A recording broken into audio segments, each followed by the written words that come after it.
Hello friend, welcome to Brijesh Maurya technical classes. ये lathe machine chapter जो है बहुत इम्पोर्टेंट होता है। लगभग 4 से 5 क्वेश्चन जो है सभी एग्जाम में पूछे जा रहे हैं इस चैप्टर से। तो इस चैप्टर से जो है क्वेश्चन को डिस्कस कर लेते हैं। हम लोग लेथ कटिंग टूल से आज की वीडियो में 50 क्वेश्चन को डिस्कस करने वाले हैं। तो वीडियो में लास्ट तक बने रहिए। वीडियो अच्छा लगेगा तो लाइक कीजिएगा, शेयर कीजिएगा और चैनल में पहली बार आए हैं तो चैनल को सब्सक्राइब करके बेल नोटिफिकेशन जरूर ऑन करिएगा। तो यहाँ पर देखिए फर्स्ट नंबर के क्वेश्चन में क्या बोला गया है कि लेथ मशीन के left hand side cutting tool द्वारा डॉट डॉट से डॉट डॉट सिरे की तरफ को कटिंग की जाती है। यानी जो हमारा left hand side cutting tool होता है तो उससे कटिंग कैसे की जाती है, तो उससे जो है कटिंग जब हम करते हैं तो हेड स्टॉक से टेल स्टॉक की ओर कटिंग करते हैं। फर्स्ट ऑप्शन हमारा करेक्ट आंसर हो जाएगा। यानी जो left hand side cutting tool होता है तो वह हेड स्टॉक से टेल स्टॉक की ओर कटिंग करता है। और नेक्स्ट क्वेश्चन में उससे से रिलेटेड पूछा गया है कि जो हमारा राइट हैंड कटिंग टूल द्वारा डॉट डॉट से डॉट डॉट की ओर कटिंग की जाती है। यानी जो हमारा राइट हैंड कटिंग टूल होता है वह किधर से किधर की ओर कटिंग करता है, तो वह टेल स्टॉक से हेड स्टॉक की ओर कटिंग करता है। जैसे मान लीजिए एग्जाम्पल के लिए ये हमारा क्या है, ये हमारा हेड स्टॉक वाला भाग है और ये हमारा टेल स्टॉक वाला भाग है। तो जब हम लेफ्ट हैंड टूल का यूज करेंगे, left hand side cutting tool का यूज करेंगे तो वह किधर से किधर की ओर, हेड स्टॉक से टेल स्टॉक की ओर कटिंग करेगा। लेकिन यदि हम राइट हैंड कटिंग टूल का राइट हैंड कटिंग टूल का यूज करते हैं तो वह टेल स्टॉक से हेड स्टॉक की ओर कटिंग करता है। क्लियर। तो यहाँ पर फर्स्ट क्वेश्चन का ए ऑप्शन करेक्ट हो जाएगा और सेकंड क्वेश्चन का बी ऑप्शन करेक्ट हो जाएगा। नेक्स्ट पूछा गया है कि ड्रिल एक कटिंग टूल है। यानी जो हमारा ड्रिल होता है वो कौन सा कटिंग टूल है, सिंगल पॉइंट कटिंग टूल है, 4 पॉइंट कटिंग टूल या फिर एंड कटिंग टूल। तो देखिए जो हमारा ड्रिल होता है वह सिंगल पॉइंट कटिंग टूल के अंतर्गत आता है और जो सिंगल पॉइंट कटिंग टूल होता है उसे 2 वर्गों में जो है डिवाइड किया गया है, साइड कटिंग टूल और एंड कटिंग टूल। तो वह एंड कटिंग टूल के अंतर्गत आता है, यह प्लंज कटिंग मेथड के अंतर्गत जो है वर्क करता है। तो सी ऑप्शन करेक्ट हो जाएगा। नेक्स्ट यहाँ पर पूछा गया 4 नंबर में कि टूल बिट का क्रॉस सेक्शन में बनी होती है। यानी जो टूल बिट होता है उसका क्रॉस सेक्शन पूछा गया है। तो उसका क्रॉस सेक्शन आयताकार भी होता है और वर्गाकार भी होता है। डी ऑप्शन यहाँ पर करेक्ट आंसर हो जाएगा। 5 नंबर में पूछा गया है कि इंसर्टेड बिट का मुख्य दोष क्या होता है। तो इंसर्टेड बिट का मुख्य दोष जो होता है यह होता है कि यह टूल होल्डर में अच्छी मजबूत फिट नहीं होती है। जो हमारा टूल होल्डर होता है उसमें हम फिट तो करते हैं बट स्ट्रेंथली मजबूती से फिट नहीं कर पाते हैं। नेक्स्ट पूछा गया है 6 नंबर के क्वेश्चन में कि ब्रेज्ड टूल की शैंक किस धातु की बनी होती है। यानी जो हमारा ब्रेजिंग टूल होता है तो उसकी जो शैंक होती है वह किस मटेरियल से बनी होती है, तो वह हमारी जो है सॉफ्ट मटेरियल से बनी होती है, लाइक हमारे माइल्ड स्टील से बनी होती है। लेकिन जो उसकी ब्रेजिंग वाला टूल होता है यानी टिप होती है वह hard material like tungsten carbide वगैरह की बनी होती है। 7 नंबर में पूछा गया है कि लेथ कटिंग टूल में साइड कटिंग एज कोण डॉट डॉट डिग्री तक रखा जाता है। तो जो साइड कटिंग टूल का एंगल होता है वह हमारा 25 से 40 डिग्री रखा जाता है।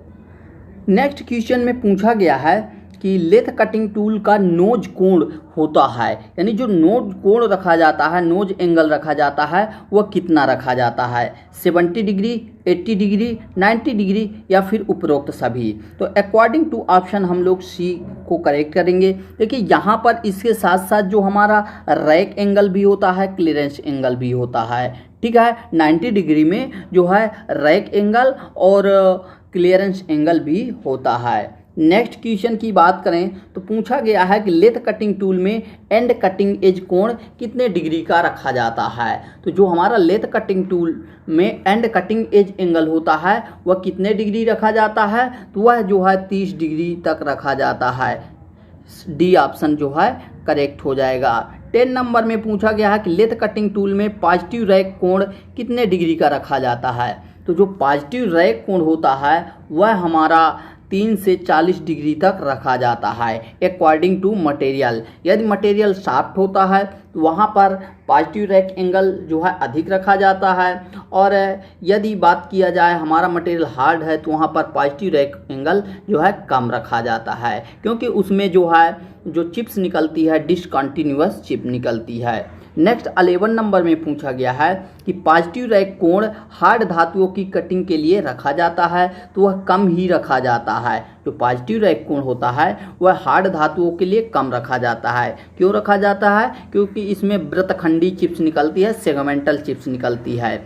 और जो हमारा रैक एंगल होता है तो वह क्या होता है, वह हमारा जो है चिप्स के फ्लो को कंट्रोल करने के लिए प्रयोग किया जाता है। नेक्स्ट यहाँ पर 12 नंबर में पूछा गया है कि लेथ कटिंग टूल में जीरो रैक कोण किस धातु के लिए रखा जाता है। जो हमारा लेथ कटिंग टूल होता है उसमें जो जीरो रैक एंगल होता है वह किसके लिए रखा जाता है, तो वह ब्रास के लिए, पीतल के लिए रखा जाता है। पीतल का जो रैक एंगल होता है वह कितना होता है, वह 0 डिग्री रखा जाता है, क्योंकि इसमें जो चिप्स निकलती है कुछ आई शेप्ड की चिप्स निकलती है, इसलिए इसका जो रैक एंगल होता है वह 0 डिग्री रखा जाता है। नेक्स्ट क्वेश्चन 13 नंबर में बोला गया है, क्या बोला गया है कि लेथ कटिंग टूल में निगेटिव रैक कोण होने से यह लाभ है। यानी जो हमारा निगेटिव रैक एंगल जब रखा जाता है तो उसका क्या एडवांटेज होता है। क्या टूल का पॉइंट कोण मजबूत होता है तो एग्जैक्ट होता है। यदि उसमें निगेटिव रैक कोण रखा जाता है तो उसका पॉइंट एंगल जो है वह स्ट्रेंथेबल होता है। झटकों में उपयोगी है तो एग्जैक्ट झटकों को सहन कर सकता है, क्योंकि उसका जो पॉइंट एंगल है वह मजबूत हो जाता है। भारी कट लगाए जा सकते हैं तो उसके द्वारा भारी कट भी लगाए जा सकते हैं, इसलिए डी ऑप्शन जो है करेक्ट आंसर हो जाएगा, यानी उपरोक्त सभी। नेक्स्ट क्वेश्चन 14 नंबर में बोला गया है कि साइड रैक कोण का लाभ होता है। जो हमारा सिंगल पॉइंट कटिंग टूल में साइड रैक एंगल रखा जाता है वह उसका एडवांटेज पूछा है इस क्वेश्चन में। तो उसका एडवांटेज होता है कि चिप्स कट कर तुरंत नीचे गिर जाते हैं, यानी वहाँ पर चिप फंसते नहीं हैं, आसानी से नीचे गिर जाते हैं। यही साइड रैक एंगल का जो है हमारा लाभ होता है। नेक्स्ट क्वेश्चन 15 नंबर में पूछा गया है कि लेथ कटिंग टूल में साइड रैक कोण कितने डिग्री तक रखा जाता है। तो जो हमारा साइड रैक एंगल होता है वह 0 से 20 डिग्री तक रखा जाता है। 16 नंबर में बोला गया है कि लेथ कटिंग टूल में फ्रंट क्लियरेंस कोण कितने डिग्री तक रखा जाता है। तो जो हमारा फ्रंट क्लियरेंस कोण होता है वह 6 से 10 डिग्री तक रखा जाता है मटेरियल के अकॉर्डिंग। नेक्स्ट पूछा गया है कि साइड क्लियरेंस कोण अधिक होने से क्या इफेक्ट आता है। यानी जब हम साइड क्लियरेंस कोण अधिक रख देते हैं तो उस कंडीशन में क्या इफेक्ट पड़ता है। क्या हमारे टूल की मजबूती बढ़ती है या फिर टूल की मजबूती घटती है। तो एग्जैक्ट हमारा जो करेक्ट आंसर हो जाएगा बी ऑप्शन हो जाएगा 17 नंबर का, क्योंकि यदि हम साइड क्लियरेंस कोण अधिक रख देते हैं तो वहाँ पर जो है हम उसकी कटिंग एज जो है कमज़ोर हो जाती है, यानी टूल की मजबूती घटती है। बी ऑप्शन जो है करेक्ट हो जाएगा। यदि यहीं पर पूछ लेता कि क्लियरेंस कोण कम रख देते हैं तो वहाँ पर जब हम क्लियरेंस कोण कम रखते हैं तो जाब के साथ रगड़ अधिक होती है। ठीक है। नेक्स्ट पूछा गया है आर्थोगोनल कटिंग से, यानी जो हमारा आर्थोगोनल कटिंग होता है तो उसमें क्या कट की गहराई अधिक होती है या फिनिश अच्छी आती है या चैटरिंग कम होती है या फिर बी व सी दोनों। तो यहाँ पर जो है आर्थोगोनल कटिंग का जो लाभ होता है वह फिनिश अच्छी आती है और चैटरिंग कम होती है, यानी डी ऑप्शन करेक्ट हो जाएगा हमारा उपरोक्त बी और सी दोनों। यदि हम आर्थोगोनल कटिंग करते हैं तो वहाँ पर फिनिशिंग भी अच्छी आती है और चैटरिंग कम होती है। नेक्स्ट पूछा गया है ऑब्लिक कटिंग से, क्या ऑब्लिक कटिंग में 3 बल एक साथ कार्य करते हैं, इसलिए यह किसके लिए उपयुक्त है। तो इसमें जो है 3 बल एक साथ काम करते हैं, इसलिए यह रफ टर्निंग के लिए यूज किया जाता है। और जो हमारा आर्थोगोनल कटिंग होता है वह फिनिश टर्निंग के लिए यूज किया जाता है। 20 नंबर में पूछा गया है कि ऑब्लिक कटिंग के दोष क्या हैं, यानी जो हमारा ऑब्लिक कटिंग के दोष पूछा गया डिफेक्ट, जिसमें 3 बल एक साथ कार्य करते हैं।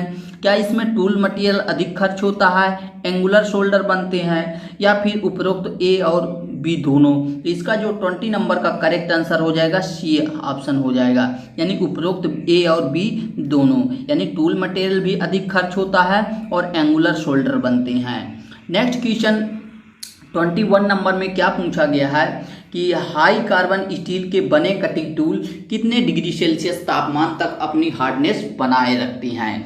बहुत इंपॉर्टेंट क्वेश्चन है। हाई कार्बन स्टील के कटिंग टूल से पूछा गया है कि वो जो हाई कार्बन स्टील वाला कटिंग टूल होता है वह अपनी हार्डनेस जो है कितने डिग्री सेल्सियस तक बनाए रखता है। यानी इन्होंने जो है रेड हार्डनेस को बोला है। रेड हार्डनेस या फिर हॉट हार्डनेस क्या होती है कि हमारा कटिंग टूल कितने डिग्री तक प्रॉपरली वर्क कर सकता है, वह हमारी रेड हार्डनेस या हॉट हार्डनेस कहलाती है। तो यहाँ पर हमारे हाई कार्बन स्टील के लिए पूछा गया है। तो हाई कार्बन स्टील की जो रेड हार्डनेस या हॉट हार्डनेस की बात करें तो वह 250 डिग्री सेल्सियस के समथिंग होती है, लेकिन जो हाई स्पीड स्टील होती है वह 600 डिग्री सेल्सियस के समथिंग होती है। ठीक है। नेक्स्ट 22 नंबर में पूछा गया है कि हाई कार्बन स्टील में कार्बन की मात्रा कितने से कितने % तक होती है। इंपॉर्टेंट क्वेश्चन है। हाई कार्बन स्टील को जो है 4 प्रकार से विभाजित किया गया। क्या हमारा डेड माइल्ड स्टील, फिर mild steel, medium carbon steel और हाई कार्बन स्टील। ठीक है, ये हमारे जो है प्रकार होते हैं। तो इसमें जो है कार्बन परसेंटेज, जैसे हमारे डेड माइल्ड स्टील की बात करें तो डेड माइल्ड स्टील में 0 से लेकर 0.1% तक जिसमें कार्बन होता है वह हमारा डेड माइल्ड स्टील कहलाता है। और माइल्ड स्टील जो है वह 0.1 से लेकर 0.3% तक, ठीक है, कार्बन जिसमें होता है वो माइल्ड स्टील। और जो मीडियम कार्बन स्टील होता है उसमें 0.3 से लेकर 0.67% तक कार्बन होता है, वह हमारा क्या कहलाता है, मीडियम कार्बन स्टील। और 0.67 से लेकर 1.5 या कई बुकों में आपको 0.7 से लेकर 1.5 इस तरह से मिल जाता है, तो वह हाई कार्बन स्टील के अंतर्गत आता है। तो यहाँ पर अकॉर्डिंग टू ऑप्शन हम लोग डी को करेंगे, यानी जो है 0.9 से 1.5% तक। डी ऑप्शन हमारा करेक्ट आंसर हो जाएगा। नेक्स्ट क्वेश्चन देख लेते हैं। पूछा गया है कि हाई कार्बन स्टील के टूल डाट धातुओं की कम स्पीड पर टर्निंग के लिए उपयुक्त होते हैं। तो जो हमारे हाई कार्बन स्टील वाले टूल होते हैं तो उनका प्रयोग हम कहाँ पर करते हैं, उनका प्रयोग हम जो है नर्म धातुओं की कम स्पीड पर टर्निंग के लिए करते हैं। ठीक है। जो हाई कार्बन स्टील वाले टूल होते हैं, यदि उनकी हम अधिक स्पीड पर टर्निंग करते हैं तो वहाँ पर क्या होता है, अपनी हार्डनेस ये हाई कार्बन स्टील जो है ख़त्म कर देता है, यानी टूल की हार्डनेस जो है वहाँ पर समाप्त हो जाती है। इसलिए इसका यूज हम नर्म धातुओं की टर्निंग के लिए करते हैं और कम स्पीड पर करते हैं। नेक्स्ट 24 नंबर में बोला गया कि हाई स्पीड स्टील का कंपोजिशन है। तो जो हमारा हाई स्पीड स्टील जो होता है वह टंगस्टन को जो है W से इंडिकेट करते हैं, टंगस्टन, क्रोमियम और वैनेडियम, ठीक है, इन मटेरियल से जो है बनाया जाता है, जिसमें टंगस्टन कितना % होता है, 18% होता है, 4% हमारा क्रोमियम होता है और 1% हमारा वैनेडियम होता है। ठीक है, तो इस रेशियो में होते हैं 18% टंगस्टन, 4% क्रोमियम, 1% वैनेडियम। तो अकॉर्डिंग टू ऑप्शन हमारा बी ऑप्शन करेक्ट हो जाएगा, यानी टंगस्टन 14 से 22%, क्रोमियम 4% और वैनेडियम 1%। ठीक है। नेक्स्ट क्वेश्चन देख लेते हैं। 25 नंबर में पूछा गया है कि हाई स्पीड स्टील के कटिंग टूल कितने डिग्री सेल्सियस तापमान तक अपनी हार्डनेस बनाए रखते हैं, यानी हॉट हार्डनेस की बात करें या फिर रेड हार्डनेस।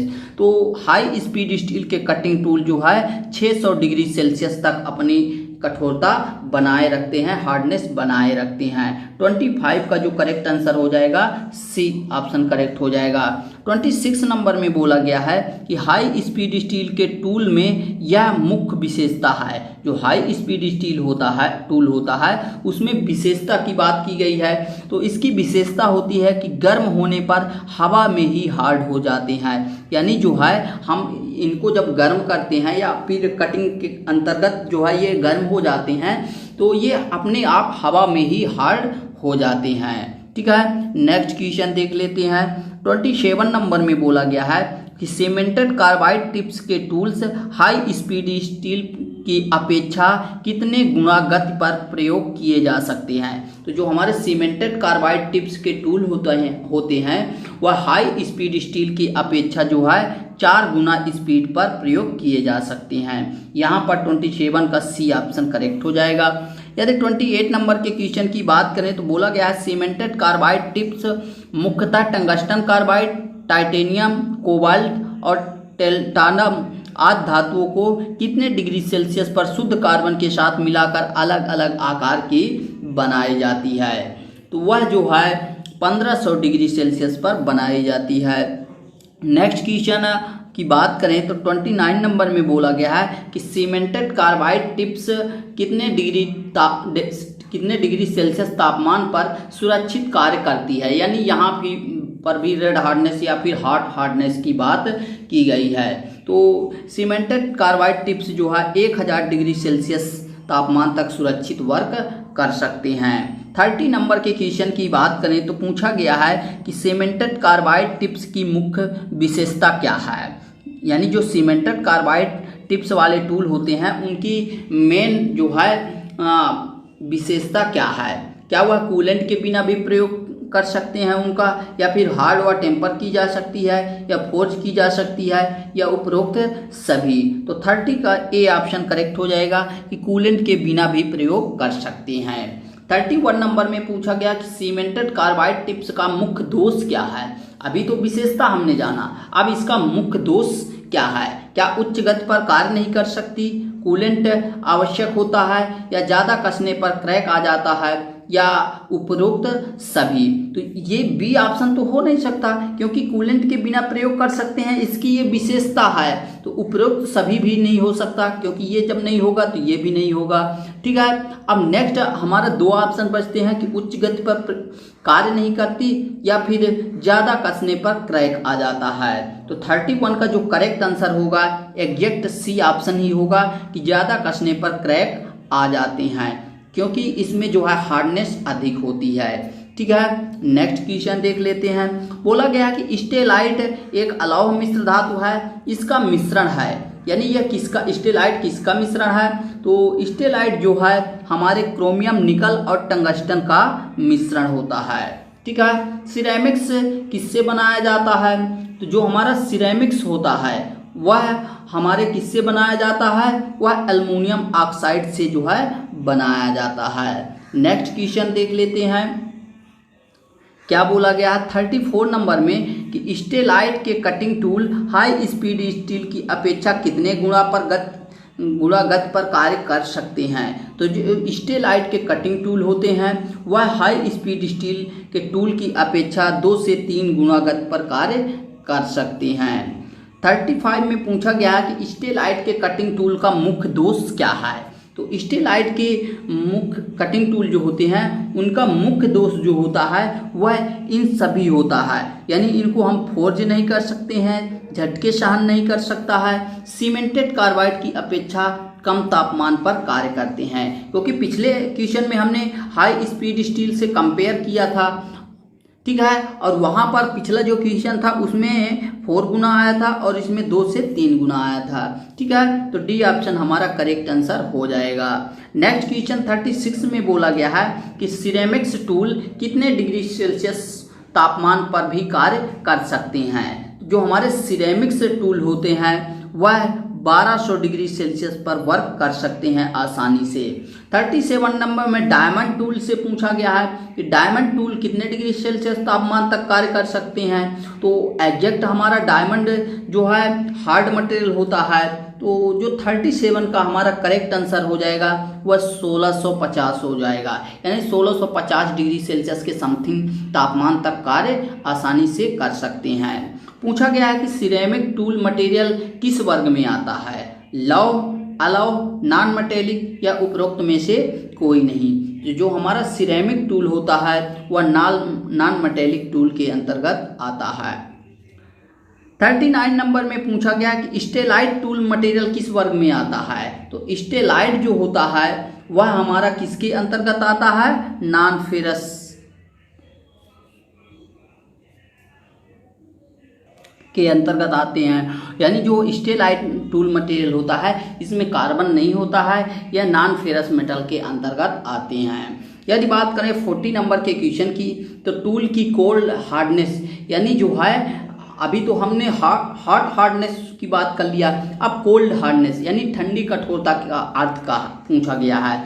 तो क्या यह ठंडी हालात में मटेरियल कठोर होता है या फिर नॉर्मल तापमान पर टूल मटेरियल की हार्डनेस या फिर यह काटने की क्षमता है। तो यह इसका करेक्ट आंसर हो जाएगा बी ऑप्शन, यानी नॉर्मल तापमान पर टूल मटेरियल की हार्डनेस। नॉर्मल तापमान पर टूल मटेरियल कितने हार्डनेस पर वर्क कर सकता है, वह टूल की कोल्ड हार्डनेस कहलाती है। बी ऑप्शन जो है करेक्ट हो जाएगा। यदि 41 नंबर के क्वेश्चन की बात करें तो पूछा गया कि मटेरियल की हार्डनेस अधिक बढ़ाई जाए तो उसमें क्या बढ़ जाती है। यदि हम मटेरियल की हार्डनेस बढ़ाते हैं तो उसकी भंगुरता भी बढ़ जाती है, यानी ब्रिटलनेस भी इंक्रीज हो जाती है। ठीक है, बी ऑप्शन करेक्ट हो जाएगा। 42 नंबर में पूछा गया कि मटेरियल की रेड हार्डनेस का अर्थ है। बहुत इंपॉर्टेंट क्वेश्चन है कि रेड हार्डनेस या फिर हॉट हार्डनेस क्या है।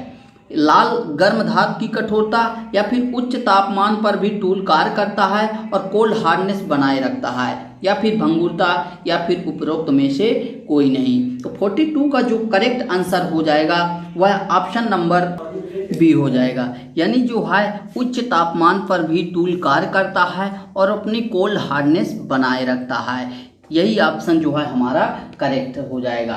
यानी यह भी जो रेड हार्डनेस होता है यह भी कटिंग टूल मटेरियल का गुण होता है, जिसमें वह उच्च तापमान पर भी अपनी कोल्ड हार्डनेस बनाए रखता है और धातुओं की कटिंग करता है। आमतौर पर जो यह उच्च तापमान पर गर्मी के कारण जो टूल मटेरियल अपनी हार्डनेस अधिक खो देता है वह एक अच्छा टूल मटेरियल नहीं कहलाता है। नेक्स्ट क्वेश्चन की बात करें तो 43 नंबर में पूछा गया है कि लेथ कटिंग टूल के फेस पर एक झिर्री काटी जाती है। यानी जो लेथ कटिंग टूल होता है उसके फेस पर एक झिर्री काटी जाती है, उसे कहते हैं chip breaker, clamping slot, group type chip breaker या फिर उपरोक्त में से कोई नहीं। तो जो 43 का करेक्ट आंसर हो जाएगा वह ऑप्शन नंबर सी हो जाएगा, यानी group type chip breaker. Next question 44 number में बोला गया है कि माइल्ड स्टील की टर्निंग हेतु कटिंग स्पीड रखी जाती है। यानी यदि हम माइल्ड स्टील की टर्निंग करते हैं तो वहाँ पर कटिंग स्पीड कितना रखेंगे, क्या 5 से 10 मीटर प्रति मिनट या फिर 25 से 30 मीटर प्रति मिनट या 35 से 50 मीटर प्रति मिनट। तो एग्जैक्ट जो इसका करेक्ट आंसर हो जाएगा ऑप्शन नंबर सी हो जाएगा, यानी 35 से 50 मीटर प्रति मिनट रखी जाएगी। यदि हम माइल्ड स्टील की टर्निंग कर रहे हैं तो उस समय कटिंग स्पीड जो रखेंगे 35 से 50 मीटर प्रति मिनट रखेंगे। 45 नंबर में पूछा गया है कि एल्युमिनियम टर्निंग के लिए कटिंग स्पीड कितने मीटर प्रति मिनट रखी जाती है। तो यदि हम एल्युमिनियम की टर्निंग करते हैं तो वहाँ पर 70 से 100 मीटर प्रति मिनट जो है टर्निंग स्पीड या कटिंग स्पीड रखते हैं। 46 नंबर में क्या पूछा गया है, यहाँ पर 46 नंबर में पूछा गया है कि टूल लाइफ का अर्थ है, यानी टूल का जीवन काल पूछा गया है। टूल का जीवन काल क्या होता है, क्या टूल कितने समय प्रयोग हुआ है यह टूल का जीवन काल है, या फिर एक बार ग्राइंड करने पर टूल जितनी देर चला वो टूल लाइफ है, या फिर टूल की हार्डनेस या टूल की टफनेस। तो इसका जो करेक्ट आंसर हो जाएगा ऑप्शन नंबर बी हो जाएगा, यानी एक बार ग्राइंड करने पर टूल जितनी देर तक चला जितनी देर तक हमने उसका यूज किया वो जो है ब्लंट नहीं हुआ तब तक उसका टूल लाइफ कहलाता है, यानी टूल का जीवन काल कहलाता है। आ गया समझ में? बी ऑप्शन जो है 46 का करेक्ट हो जाएगा। यदि 47 नंबर के क्वेश्चन की बात करें तो क्या बोला गया है कि यदि लेथ कटिंग टूल जाब की धुरी से नीचे सेट हो तो प्रभावित रैक कोण क्या होगा। यानी मान लीजिए एग्जाम्पल के लिए क्या है, यह हमारा लेथ मशीन का में जाब फिट किया गया है, यह इसकी सेंटर लाइन है, ठीक है। अब हमने क्या किया, यहाँ पर टूल को सेट किया तो धुरी से एक्सिस से नीचे सेट किया। जैसे मैं एग्जाम्पल के लिए सेट कर देता हूँ, ये हमारा क्या हो गया,